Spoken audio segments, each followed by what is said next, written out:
he wants to effectively he doesn't want my feet on his hips, so he clears them off, and he wants to get to about here, and he wants to start dropping his weight.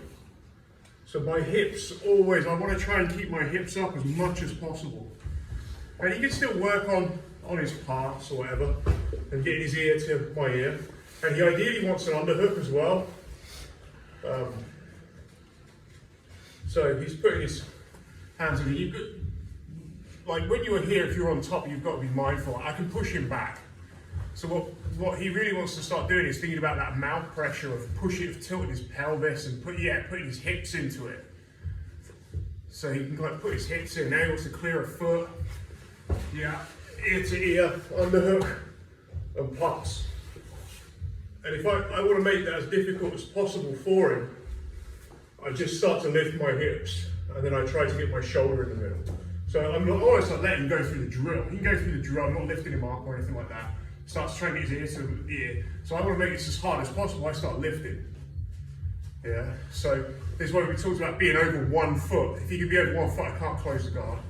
Yeah. And then from here, really, the whole game is just going to be around, can I get an underhook, or can I get to my side and get this arm out? Yeah, he's going to try and put me flat and whatever. But the basic idea is he wants to get his ear to my ear, and I want to maximise that distance by lifting my hips. So pretty much everything we've been doing in the mount, we'll kind of break it up a little bit just so we're not doing mount every day.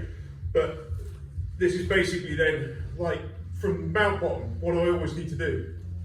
What's the first thing I do when I'm mount bottom normally? Raise your hips. Lift your hips. If I lift my hips, it increases the distance between his ear and my ear. And that makes it harder for him to pass.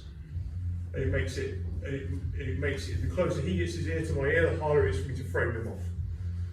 Yeah, so if as he passes, he starts going into more of a side control.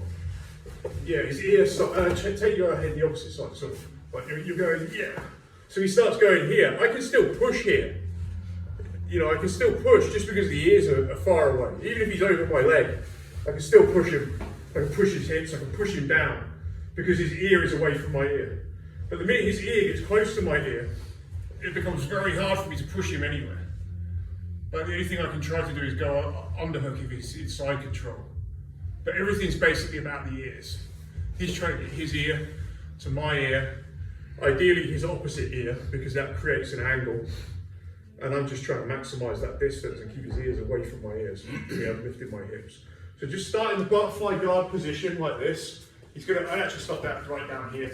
Start here with the hips up and just stacking, and all I'm going to look to do is just take my ears away and get my shoulder into the middle. By doing that, I usually get my feet back. I just want you to have a play with it. Really nice and relaxed. Just warming up, kind of figuring it all out. It's not competitive at all. It's just feeling. You're letting your weight drop on them, and they're trying to keep their hips up. You're trying to get your ear to their ear. Yeah, let's give it a go. Right, 3 for 3.